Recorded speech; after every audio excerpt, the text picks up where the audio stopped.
বেয়া লাগিছে আৰু খুব দুখ লাগিছে।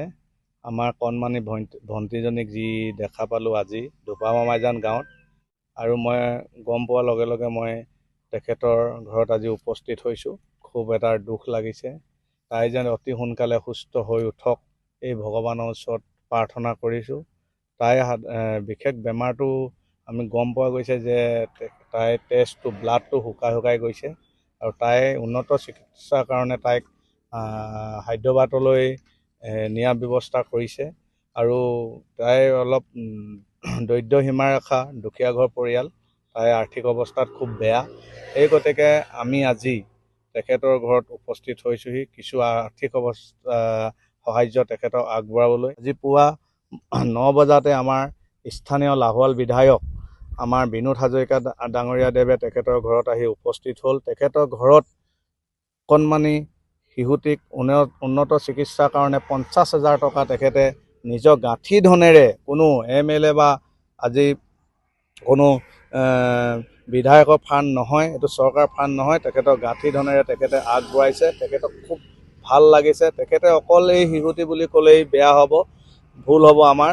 আৰু এই লাহোৱাল চাবুৱা সমষ্টিত তেখেতে যি দৰিদ্ৰ সীমাৰেখাৰ ল'ৰা ছোৱালী পঢ়াৰ ক্ষেত্ৰত হওক, আমাৰ বৃদ্ধসকল, আইতাসকল আৰু দেউতাসকলক বেমাৰ আজাৰ, কণমানি শিশুসকলক বেমাৰ আজাৰ, তেখেতে যথেষ্ট অৰিহণা আগবাঢ়িছে।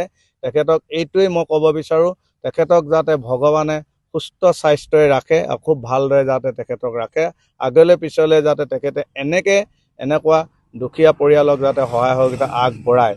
আৰু আজি এটাৰ কথা, আমাৰ গোটেই ধোপামাইজানৰ সকলো ৰাইজে, আজি যুৱকসকলে, যুৱতীসকলে, স্থানীয় ৰাইজ আহি তেখেতৰ ঘৰত উপস্থিত হৈ যেনেকৈ পাৰে 100 টকা, 500 টকা, 1000 টকা দি তেখেতক যে সহায় সহযোগিতা আগবাঢ়িছে, সেইটো খুব ভাল লাগিছে। ময়ো 10,000 টকা এই কণমানি শিশুগৰাকীলৈ আগবঢ়াইছোঁ, আৰু পিছৰ পৰ্যায়ত মই আৰু আগবঢ়াম। তেখেতলোকৰ টেলিফোনৰ বাৰ্তা দি মই খবৰ খাতি লৈ থাকিম। তেখেতক হায়দৰাবাদলৈ নিব 3 তাৰিখে, যিহে খুব সুস্থ শৰীৰে যেন তেখেতে আহে, এই মই ভগৱানৰ ওচৰত কামনা কৰিছোঁ। আৰু যি পাৰে আমাৰ চাবুৱা আৰু লাহোৱাল সমষ্টি, যি আমাৰ মহান ব্যক্তিসকল আছে, তেখেতলোকে যাতে এই আমাৰ কণমানি শিশুটিক এনেকুৱা ৰোগত যাতে ভুক্তভোগী হৈ আছে, কিছু সহায় সহযোগিতা যেন আগবঢ়াই লৈ যায়।